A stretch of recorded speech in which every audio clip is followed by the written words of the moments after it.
Salve, salve, moçada! Sejam todos bem-vindos ao Arena Podcast, nosso espaço de conteúdo, entrevistas, debates e muito esporte. Hoje temos Daniel Krutman, CEO da Ticket Sports, agora aqui no Arena. Fique com a gente porque o Arena já está no ar.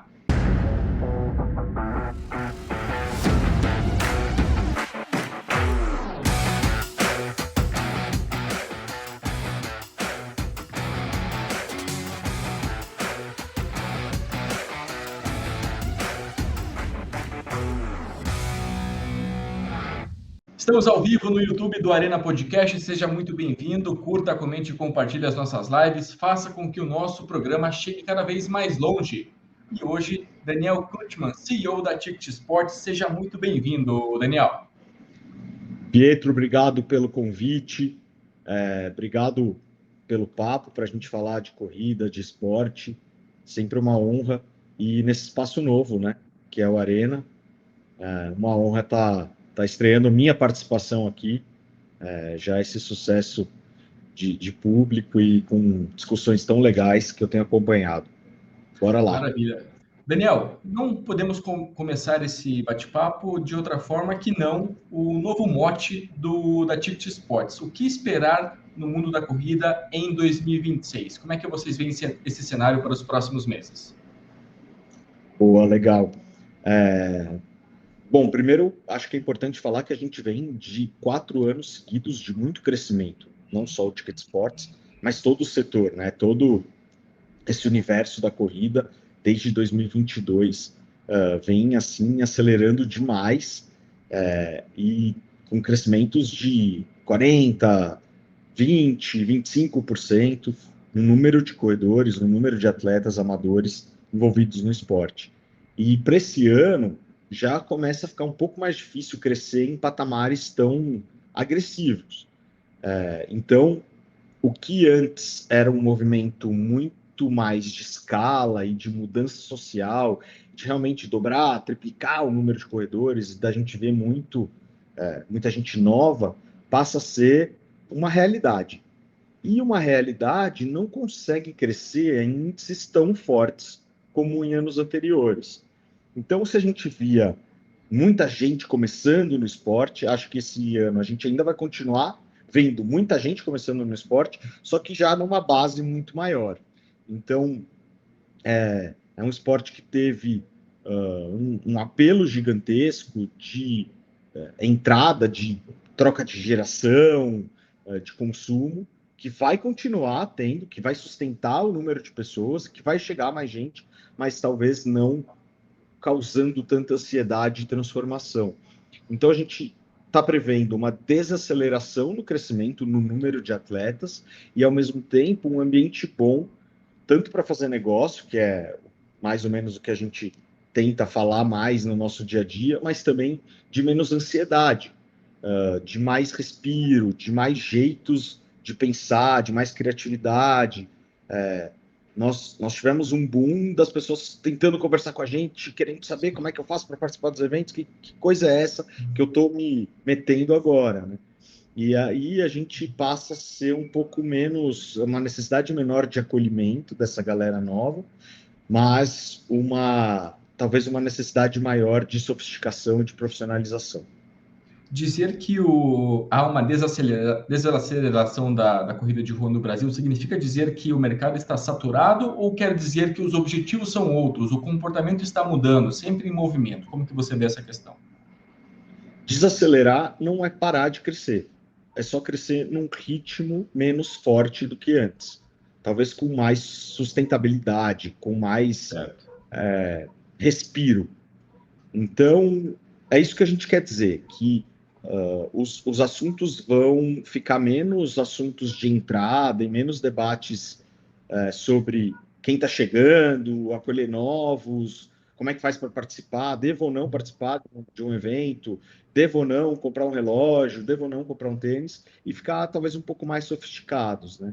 Então, desacelerar não significa diminuir o número de pessoas, jamais.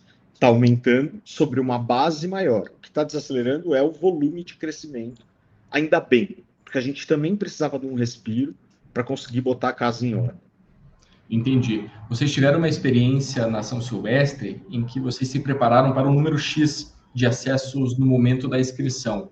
E vocês foram surpreendidos com um número infinitamente maior. Como que vocês têm trabalhado a questão da tecnologia, tanto no site quanto no app, para melhorar essa experiência do corredor e do atleta que busca outras modalidades, inclusive? Boa. Falando da São Silvestre, eu já falei em muitos momentos, mas repetindo, acho que foi uma grande lição de humildade para a gente, uma grande escola. Ao mesmo tempo, a gente aprendeu muito do que não fazer. Nós estaremos muito mais preparados para qualquer desafio desse calibre. A toque de caixa, nós desenvolvemos um sistema de sorteios também para atender esse tipo de evento que tem uma demanda de centenas de milhares de pessoas e muito provavelmente não vai conseguir encaixar centenas de milhares de pessoas na rua ou na experiência esportiva. Então a gente acaba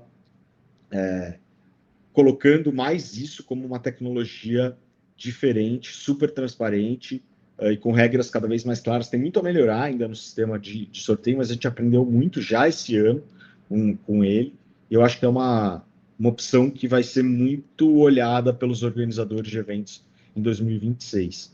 Além disso, a gente está investindo mais e mais em segurança, mais e mais em servidor, em potência, em infraestrutura. Como eu disse, foi uma lição gigantesca antes e depois, e nos colocou num caminho de profissionalização sem volta e muito intenso para ser mais ágil e para acolher melhor esses corredores, essas milhares de pessoas que, com razão, ficaram super chateadas com o que aconteceu. E falando em tecnologia, tem uma viagem especial à China nos próximos dias para tratar exatamente sobre esse assunto, né, Daniel? Pois é, eu tenho falado muito sobre viagens, né? Acho que a gente está muito concentrado aqui no Brasil em trazer as melhores soluções e não à toa a gente faz algumas missões de reconhecimento de terreno fora. Eu estava te contando que eu vou para a China para olhar o que tem de mais legal de tecnologia esportiva lá, não só de inscrição, mas é lógico que o foco é esse. Eu quero trazer para o Brasil e tentar colocar o Brasil também no centro das discussões, porque a gente é muito forte em praticar esporte, a gente tem uma cultura muito interessante de prática esportiva, e faltam iniciativas de tecnologia mais pura. E acho que eu estou indo buscar lá isso e também entender como a gente pode melhorar e mais ainda os serviços aqui dentro do nosso país, né? É uma Legal. viagem com um intuito muito forte de melhorar o serviço do Ticket Sports para os atletas. Sabe que recentemente eu ouvi uma entrevista de um organizador, um grande organizador de provas de corrida de rua de Lisboa, em Portugal. E ele disse ao entrevistador que aprende muito com a organização, com organizadores aqui do Brasil. O mercado europeu aprende com o mercado brasileiro. Nós estamos muito à frente dos europeus nesse quesito, quesito organização, e complementando a pergunta, nós temos como crescer ainda mais, Daniel?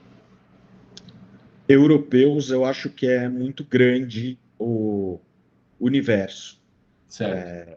Eu acho que quando a gente vai conversar com eles, nós notamos problemas muito parecidos entre tanto as tiqueteiras, mas principalmente os organizadores de eventos, têm problemas muito semelhantes, né? Não consegue pagar o evento com inscrição e com patrocínio escasso, problemas de desenrolar coisas com setores públicos da sociedade, garantia de segurança dos atletas, mas dentro dessa curva tem de tudo, né? Eu acho que generalizar, por exemplo, a Europa é semelhante ao Brasil, eu acho que tem os mesmos problemas na média. Os grandes europeus, né, as majors tal, solucionam problemas com muita categoria, muita qualidade. E acho que a gente tem a aprender também com eles, não só a gente a ensinar. É uma via de mão dupla. Tem muita coisa que a gente faz melhor e tem muita coisa que a gente pode aprender. Tanto com o Quais europeu, são quanto com o americano, quanto com o asiático. Quais são as principais dores do brasileiro nesse cenário da organização? Acho que tem uma dor de profissionalização, de achar profissionais até. Imagina que tem milhares, alguns eventos têm milhares de contratados como staff, ou centenas de contratados como staff, ou até dezenas. E você precisa que essas pessoas sejam minimamente treinadas, que tenham uma mínima experiência, que tenham uma liderança interna dentro desses ambientes. E isso é muito complexo porque a mão de obra nesse cenário é muito difícil de achar. Então, esse é um dos desafios que a gente mais tem falado. Eu não consigo achar pessoas para trabalharem, mesmo na minha empresa ou no meu evento. E Uhum. aí acaba sendo um tópico super sensível. E tem todo esse gancho de profissionalização, né? Então, ser melhor em se comunicar, ser melhor em produzir também, com mais, vamos dizer, produtividade, efetividade, eficiência. Então, são dinâmicas assim que a gente ainda precisa passar, até para passar segurança, para crescer mais ainda. Eu acredito num mercado muito maior do que o atual e muito mais significante do que a gente é hoje, até em relação ao PIB mundial e à relevância socioeconômica. Recentemente foi lançado o perfil do atleta brasileiro 2025-2026. Algum dado foi revelador, foi surpreendente na visão de vocês? Sim, alguns, né? Primeiro, ainda fazendo jus a essa maturidade do mercado, a volta das mulheres como maioria de participantes nos eventos esportivos foi algo que chamou muito a nossa atenção e nos deu um conforto, porque costumamos dizer aqui que todo mercado que as mulheres são maioria normalmente encontrou uma maturidade, encontrou um caminho de crescimento e encontrou um momento positivo de existir, né? Porque elas são mais criteriosas, são menos ligadas a puramente performance, então a gente consegue ver um sinal muito legal de mercado. Outras coisas como participação de novas gerações também nos chamou a atenção. Geração Z, né, que é para menos de 28 anos, crescendo do ano passado para esse ano já chegou em 18,9% de geração Z, e menos de 28 anos, então chegou a mais de 20%, 21%. Então, essa troca geracional, essa troca na curva, é algo que chama atenção, apesar de que as pessoas de 35 a 50 anos ainda são a grande maioria no nosso esporte, e tem a ver com o estilo de vida delas, e tem a ver com esse momento que a corrida entra na vida das pessoas. Então, alguns Com os, insights interessantes.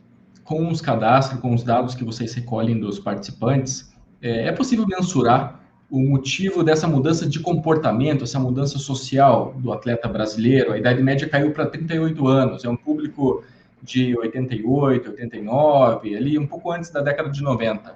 Tem como mensurar essa questão da mudança social?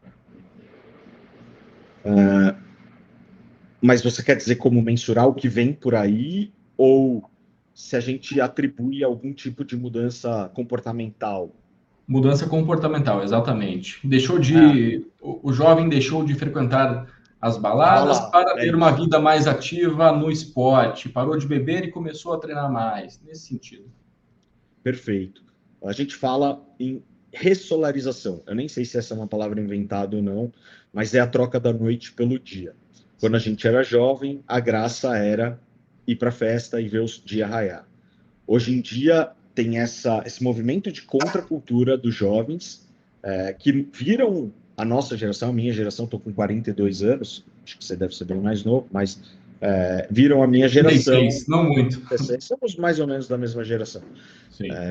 viram pessoas assim com problemas de saúde mental, com, vamos dizer, alguns vícios não tão bons, burnout no trabalho, um pique meio workaholic, e acho que decidiram que não querem ser assim, e por isso estão com uma vida mais leve, com um jeito de encarar o mundo e a experiência de viver mais atrelado ao dia do que à noite, né? Então, passou a ser legal correr, passou a ser legal se encontrar, não só para tomar cerveja, que ainda é muito legal, mas também para apostar em outras maneiras de conviver durante o dia, com saúde, com momentos que você não precisa estar necessariamente estragando o seu próprio corpo. E nesse ecossistema da corrida, do esporte, da saúde, tem um ponto ali que vem numa crescente, que são as comunidades da corrida, os grupos de corrida, cada vez mais segmentados. Como é que vocês veem essa questão? É importante para a etiqueteira essa questão dos grupos de corrida? Muito. Tem eventos que vivem inteiramente de grupos de corrida. E eles são parte essencial desse ecossistema, dessa vida, dessa pujança da corrida. Não sei se você sabe, Pietro, mas o Brasil é o único lugar do mundo que tem grupo de corrida. Nenhum outro lugar tem assessoria, na verdade, esportiva, né? Assessoria esportiva. Grupo de corrida em outros lugares tem, muito com esse fenômeno das crews, que a gente tem estudado muito, né? Que é um fenômeno espontâneo, super social, e que, a verdade é que a gente adora essa galera. Mas tem esse fenômeno outro da assessoria esportiva, uma coisa muito brasileira. E a gente vê nesses lugares muito acolhimento, muita ideia boa, muito professor legal e, claro, a galera, a turma. Eu tive até um debate com o Sérgio Xavier, que é um grande cronista esportivo, corredor e etc., que a gente debatia isso, assim. Por que tem assessoria esportiva no Brasil? Na visão dele, é porque brasileiro gosta de ter babá. O brasileiro precisa de alguém coordenando e esticando a corda para ele ir em frente.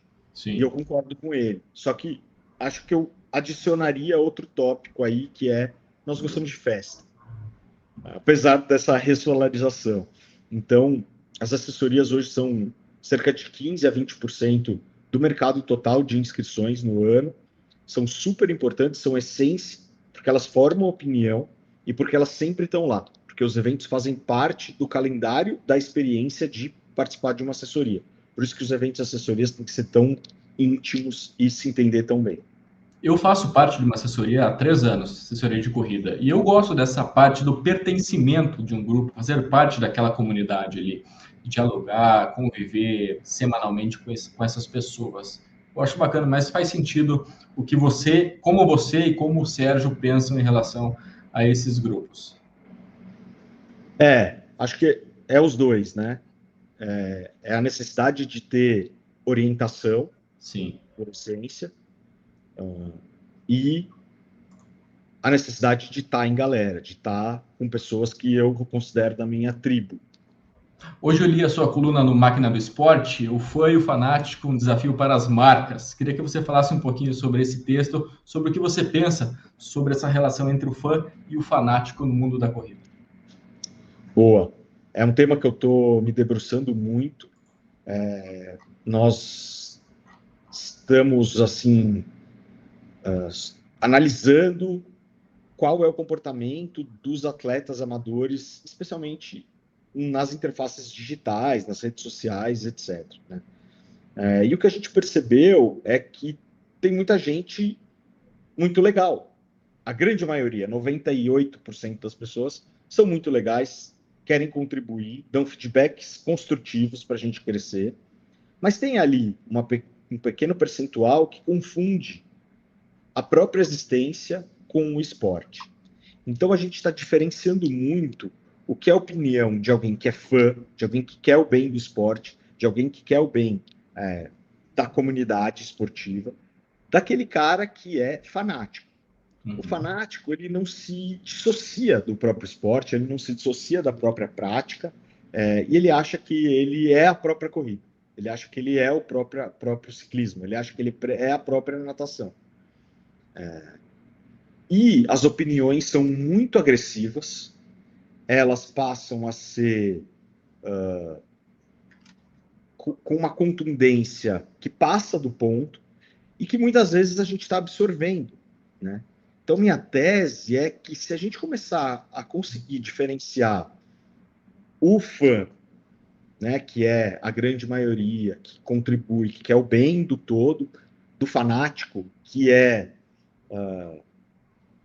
o cara que tem um momento, ou o cara ou a menina, né, que tem um momento de destempero em detrimento da individualidade dela, né, que elas não conseguem se separar daquele esporte, que a gente vai conseguir ser muito mais coerente na nossa comunicação, ter mais discernimento no que é realmente válido para pegar, abraçar e transformar em realidade, e do que é grito numa energia assim fora de contexto, né? Então é um estudo muito profundo, né? Mas a gente quis diferenciar.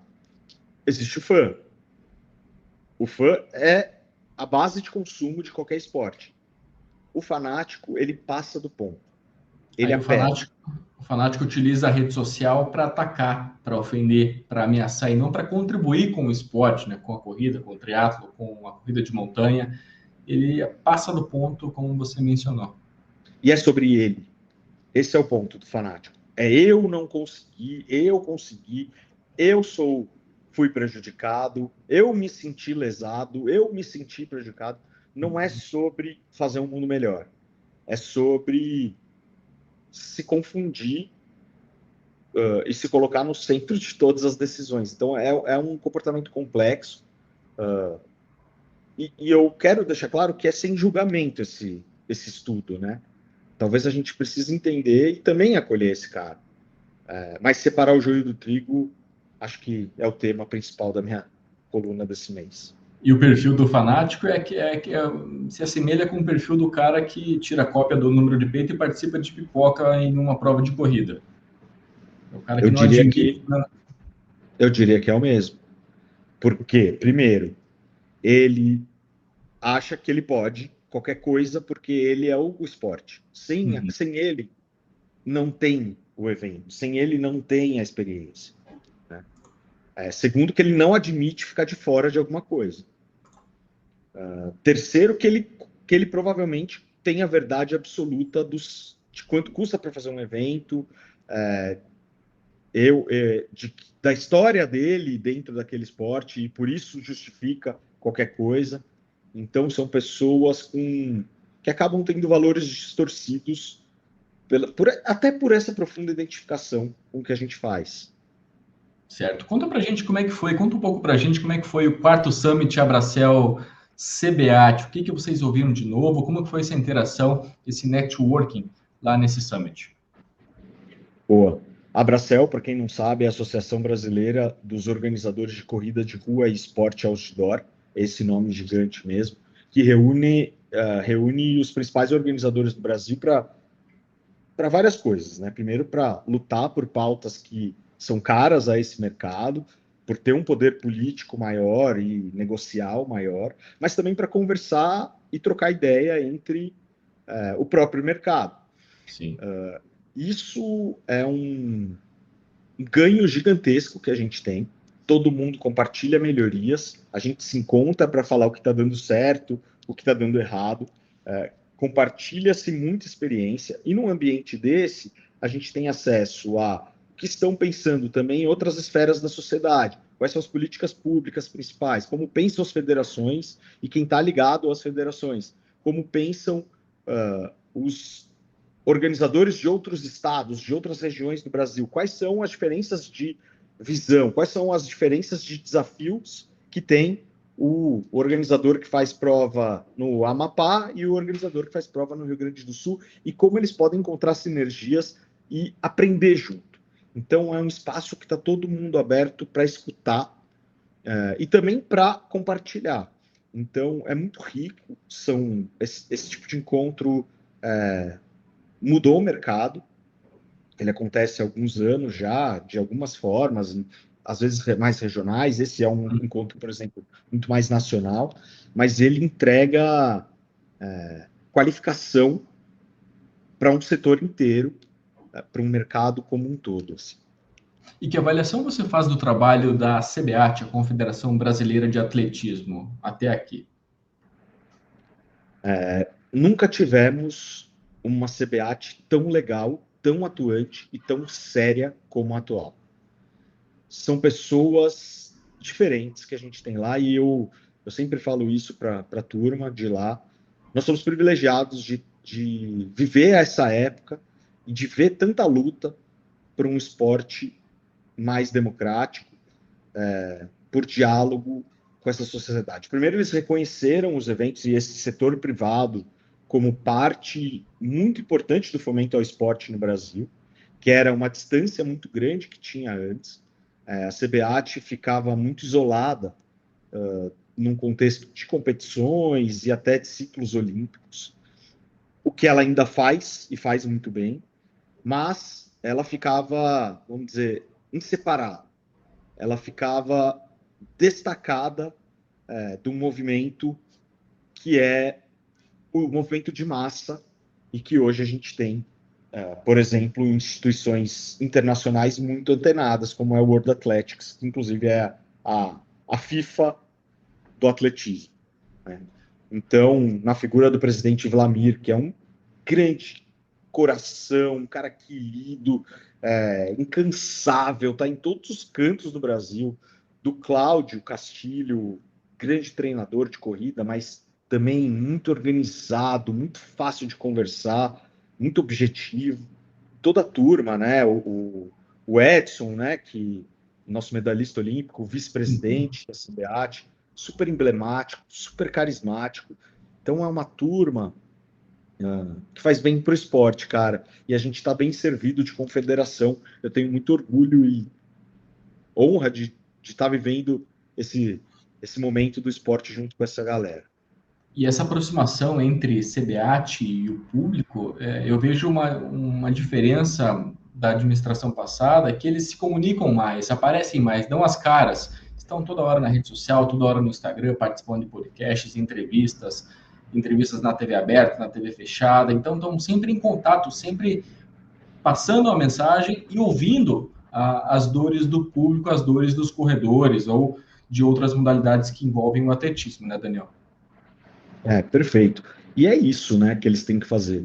Não adianta nada ter um plano de 4 anos que vai ser executado de olhos fechados, ouvido fechado e boca fechada, e simplesmente vai lá, pega um dinheiro de patrocínio, executa um plano só focado nos atletas de altíssima performance para tentar trazer alguma medalha, né? Não é só isso. Muito bem, estamos chegando na parte final do nosso Arena Podcast. Daniel Krutman, CEO da Ticket Sports, que mensagem você deixa para os organizadores de corrida de rua, de provas de triatlon, de provas de trail, mas também, sobretudo, para os personagens principais, que são os corredores de rua, corredores de montanha? Aos organizadores, obrigado por existirem, obrigado por resistirem, por sobreviverem e por doarem sua vida e seu tempo para organizar eventos que são verdadeiros templos de mudança para as pessoas que participam. Para os corredores, para os atletas, assim, eu acho que a primeira vez que eu fui numa corrida faz uns 15, 20 anos, não sei, já estamos ficando mais antigos, eu nunca vi nada igual a uma largada de uma corrida, e eu nunca vi nenhuma experiência humana que se compare a uma chegada de uma prova esportiva também. Acho que a gente tem que aproveitar e viver o nosso tempo e viver o nosso esporte da melhor maneira possível, de um jeito leve, que agregue na vida, que não seja uma coisa que fique pesada, que fique nos dominando, mas que seja, assim, uma coisa que soma, que vem e que está com a gente como nós somos, com a nossa integralidade, com quem somos como pessoas.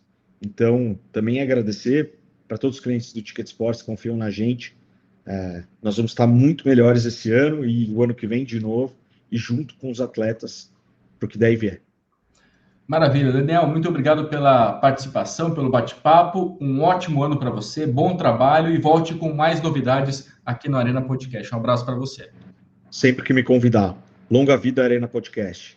Valeu, um abraço, Daniel. O Arena fica por aqui, voltamos na semana que vem, quinta-feira, sempre no mesmo horário, aqui no nosso espaço de conteúdo, muita entrevista, muito bate-papo, sempre sobre esporte. Um abraço para você e até a próxima. Tchau!